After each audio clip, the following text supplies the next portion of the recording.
ഈശോയിൽ സ്നേഹം നിറഞ്ഞവരെ SS logos ക്വിസിലേക്ക് എല്ലാവർക്കും സ്വാഗതം. ഇന്ന് നമ്മൾ പഠിക്കുവാൻ പോകുന്നത് പ്രഭാഷകൻ്റെ പുസ്തകം 34, 35 അധ്യായങ്ങളിൽ നിന്നുള്ള പ്രധാനപ്പെട്ട ചോദ്യോത്തരങ്ങളാണ്. നമുക്ക് നോക്കാം. ഒന്നാമത്തെ ചോദ്യം: വ്യർത്ഥവും നിരർത്ഥകവുമായ പ്രതീക്ഷകൾ ആരുടേതാണ്? ഉത്തരം അവിവേകിയുടെ. 2. ബോഷന്മാർക്ക് ചിറക് നൽകുന്നത് എന്താണ്? ഉത്തരം സ്വപ്നങ്ങൾ. 3.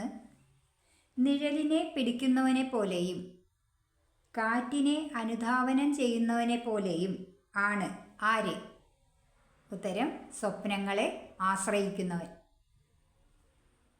4.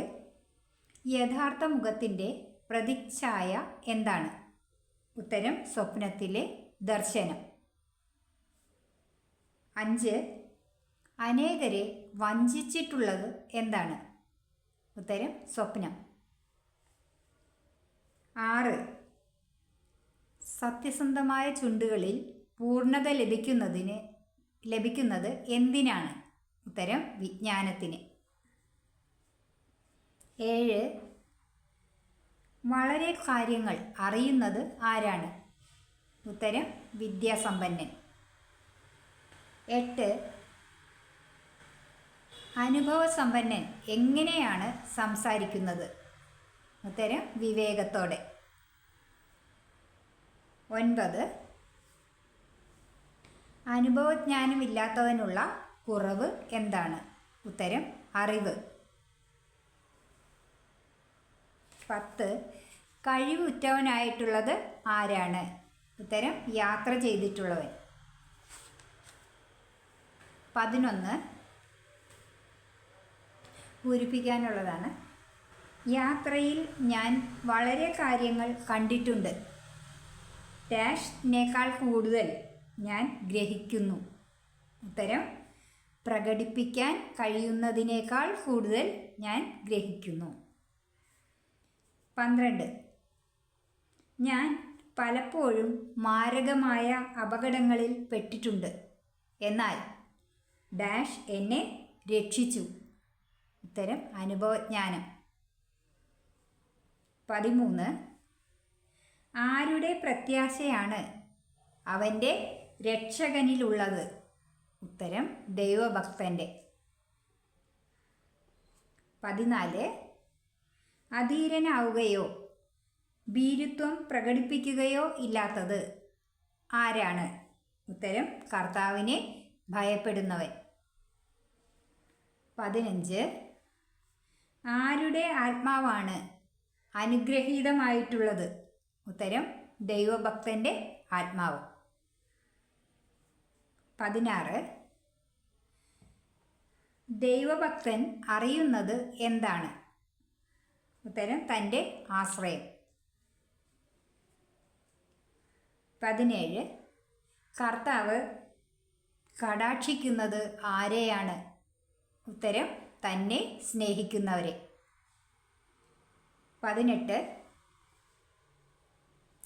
ശക്തമായ സംരക്ഷണവും ഉറപ്പുള്ള താങ്ങും ചുടുകാറ്റിൽ അഭയകേന്ദ്രവും പൊരിവെയിലിൽ ആശ്വാസവും ഇടറാതിരിക്കാൻ സംരക്ഷണവും വീഴാതിരിക്കാൻ ഉറപ്പും ആണ് ആര്? ഉത്തരം കർത്താവ്. 19 കർത്താവ് എന്തിനെ ഉത്തേജിപ്പിച്ചാണ് കണ്ണുകളെ പ്രകാശിപ്പിക്കുന്നത്? ഉത്തരം ആത്മാവിനെ ഉത്തേജിപ്പിച്ച്. 20 എന്തെല്ലാമാണ് കർത്താവ് പ്രദാനം ചെയ്യുന്നത്? ഉത്തരം സൗഖ്യവും ജീവനും അനുഗ്രഹവും. 21 എങ്ങനെയുള്ള ബലിയാണ് പങ്കിലമായിട്ടുള്ളത്? ഉത്തരം അന്യായ സമ്പത്തിൽ നിന്നുള്ള ബലി.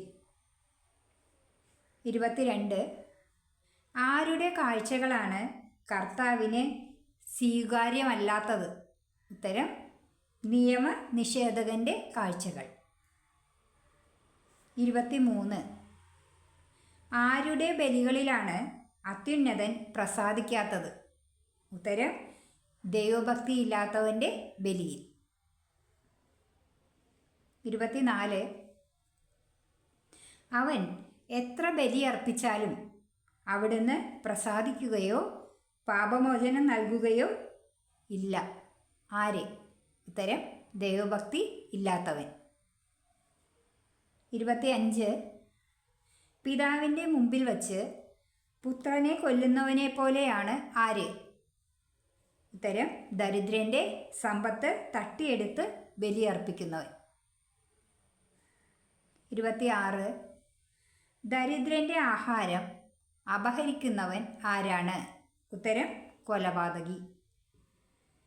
27 അയൽക്കാരൻ്റെ എന്ത് തടയുന്നവനാണ് അവനെ കൊല്ലുകയാണ് എന്ന് പറയുന്നത്? അയൽക്കാരൻ്റെ ഉപജീവനമാർഗം തടയുന്നവൻ. 28 എന്ത് കൊടുക്കാതിരിക്കുന്നതാണ് രക്തച്ചൊരിച്ചിലാണെന്ന് പറയുന്നത്? ഉത്തരം വേലക്കാരൻ്റെ കൂലി കൊടുക്കാതിരിക്കുന്നത്.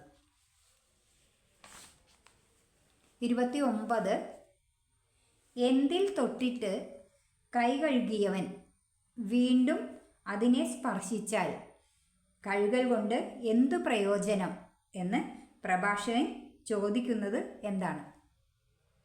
ഉത്തരം മൃതശരീരത്തിൽ തൊട്ടിട്ട് കൈ കഴുകിയവൻ വീണ്ടും അതിനെ സ്പർശിച്ചാൽ കഴുകൽ കൊണ്ട് എന്ത് പ്രയോജനം? അടുത്തത് ഡാഷ് ഉപവസിച്ചിട്ട് വീണ്ടും അത് ചെയ്താൽ അവൻ്റെ പ്രാർത്ഥന ആര് ശ്രവിക്കും? ഉത്തരം എളിമപ്പെടൽ കൊണ്ട് അവൻ എന്ത് നേടി? ഉത്തരം പാപങ്ങളെ പ്രതി ഉപവസിച്ചിട്ട് വീണ്ടും അത് ചെയ്താൽ അവൻ്റെ പ്രാർത്ഥന ആര് ശ്രവിക്കും? എളിമപ്പെടൽ കൊണ്ട് അവൻ എന്ത് നേടി? 31 പാപങ്ങളെ പ്രതി ഉപവസിച്ചിട്ട് വീണ്ടും അത് ചെയ്താൽ അവൻ്റെ പ്രാർത്ഥന ആര് ശ്രവിക്കും? എളിമപ്പെടൽ കൊണ്ട് അവൻ എന്ത് നേടി? അധ്യായവും വാക്യവും എഴുതുക. ഉത്തരം പ്രഭാഷകന്റെ പുസ്തകം 34-ാം അധ്യായം 31-ാമത്തെ വാക്യം. 32 നിരവധി ബലികൾ അർപ്പിക്കുന്നതിന് തുല്യമായിട്ടുള്ളത് എന്താണ്? ഉത്തരം നിയമം പാലിക്കുന്നത്. 33 കൽപ്പനകൾ അനുസരിക്കുന്നത് എന്തിനു തുല്യമാണ്? ഉത്തരം സമാധാന ബലിക്ക് തുല്യം.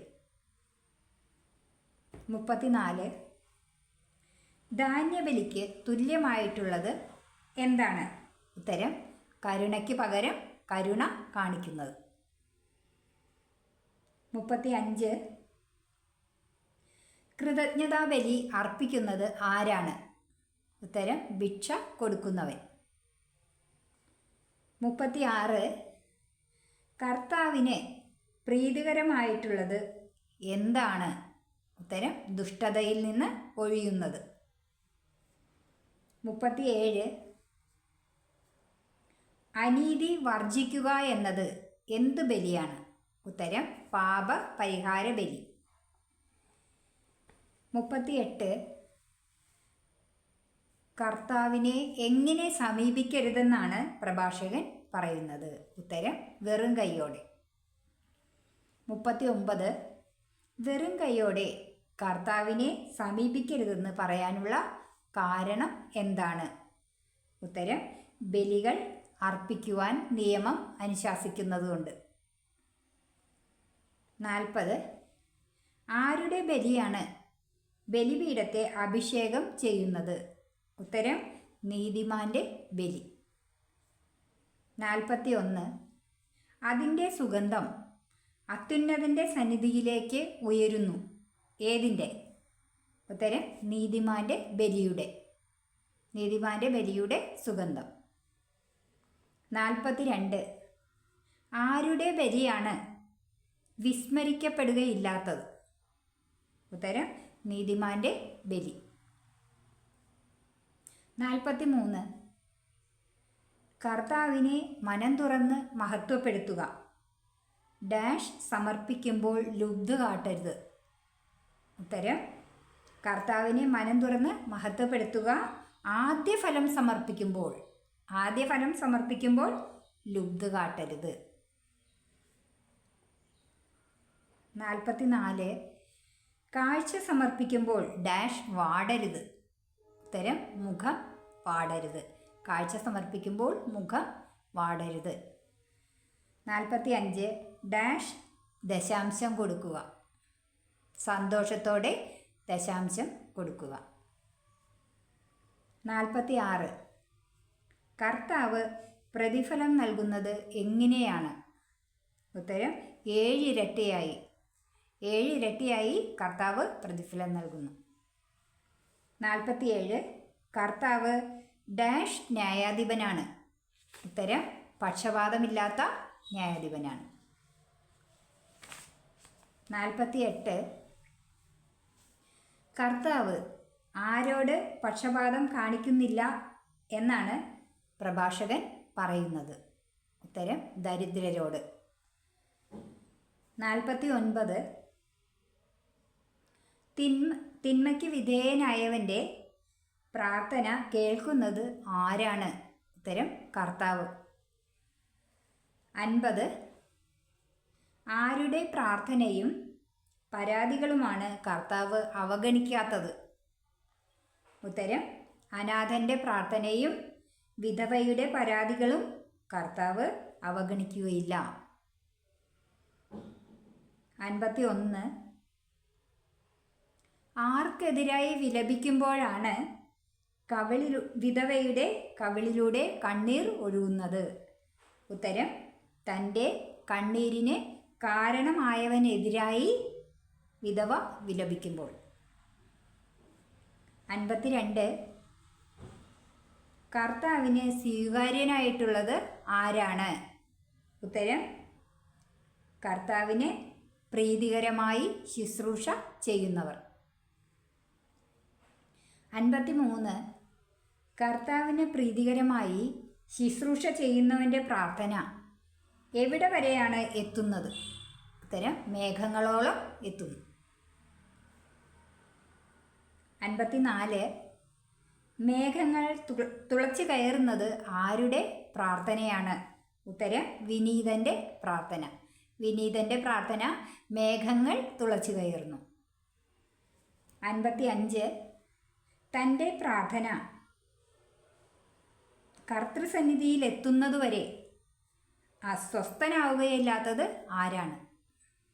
തൻ്റെ പ്രാർത്ഥന കർത്തൃസന്നിധിയിൽ എത്തുന്നതുവരെ സ്വസ്ഥനാവുകയില്ലാത്തത് ആരാണ്? ഉത്തരം: വിനീതൻ. 56. ഡാഷ് നടത്തി നിഷ്കളങ്കന് നീതി നൽകാൻ അത്യുന്നതൻ സന്ദർശിക്കുന്നതുവരെ അവൻ പിൻവാങ്ങുകയില്ല. ഉത്തരം: ന്യായവിധി. ന്യായവിധി നടത്തി നിഷ്കളങ്കന് നീതി നൽകാൻ അത്യുന്നതൻ സന്ദർശിക്കുന്നതുവരെ അവൻ പിൻവാങ്ങുകയില്ല. 57. കർത്താവ് വൈകുകയോ സ്വസ്ഥനായിരിക്കുകയോ ഇല്ല. അവിടുന്ന് നിർദ്ധയൻ്റെ അരക്കെട്ട് തകർക്കുകയും ജനതകളോട് പകരം വീട്ടുകയും ചെയ്യും. അധ്യായവും വാക്യവും എഴുതുക. ഉത്തരം: പ്രഭാഷകൻ്റെ പുസ്തകം 35-ാം അധ്യായം 18-ാം വാക്യം. 58. ആരുടെ കൂട്ടത്തെയാണ് കർത്താവ് നിർമാർജനം ചെയ്യുന്നത്? ഉത്തരം: ധിക്കാരികളുടെ കൂട്ടത്തെ. 59. ആരുടെ ചെങ്കോലാണ് കർത്താവ് തകർത്ത് കളയുന്നത്? ഉത്തരം: അനീതി പ്രവർത്തിക്കുന്നവൻ്റെ ചെങ്കോൽ. 60. കർത്താവ് മനുഷ്യന് പ്രതിഫലം നൽകുന്നത് എങ്ങനെയാണ്? ഉത്തരം: മനുഷ്യൻ്റെ പ്രവൃത്തി കൊണ്ട്. 61. പ്രയത്നങ്ങൾക്ക് പ്രതിഫലം നൽകുന്നത് എങ്ങനെ? ഉത്തരം: അവയുടെ വൈഭവത്തിനനുസരിച്ച്. 62. തൻ്റെ ജനത്തിൻ്റെ പരാതികൾക്ക് വിധി കൽപ്പിച്ച് തൻ്റെ കരുണയിൽ അവരെ ആനന്ദിപ്പിക്കുന്നത് ആരാണ്? ഉത്തരം: കർത്താവ്. 63 കഷ്ടതയിൽ കർത്താവിൻ്റെ കരുണ ആശ്വാസപ്രദമായിരിക്കുന്നത് എപ്രകാരമാണ്? ഉത്തരം വരൾച്ചയുടെ നാളുകളിൽ മഴക്കാറ് പോലെ. വരൾച്ചയുടെ നാളുകളിൽ മഴക്കാറ് പോലെ കഷ്ടതയിൽ കർത്താവിൻ്റെ കരുണ ആശ്വാസപ്രദമായിരിക്കുകയാണ്. ഇത്രയും ചോദ്യങ്ങളാണ് പ്രഭാഷകൻ്റെ പുസ്തകം 34, 35 അധ്യായങ്ങളിൽ നിന്നും പ്രധാനപ്പെട്ടതായിട്ട് എഴുതിയിട്ടുള്ളത്. ഇത് നല്ലവണ്ണം പഠിക്കുക. ലോഗോസ് ക്വിസിന് നമുക്ക് ഒരുങ്ങാം. ഇനി അധികം സമയമൊന്നുമില്ല. അതുകൊണ്ട് എല്ലാവരും നല്ലവണ്ണം പഠിക്കണം. എൻ്റെ ഈ വീഡിയോ ആരെങ്കിലും സബ്സ്ക്രൈബ് ചെയ്യാതെ കാണുന്നുണ്ടെങ്കിൽ തീർച്ചയായും സബ്സ്ക്രൈബ് ചെയ്ത് സഹായിക്കണം, മറക്കരുത്. വീഡിയോ ഇഷ്ടപ്പെട്ടെങ്കിൽ ലൈക്ക് ചെയ്യണം, ഷെയർ ചെയ്യണം, കമൻറ്റ് ചെയ്യണം. അടുത്ത വീഡിയോയിൽ നമുക്ക് വീണ്ടും കാണാം. ബൈ.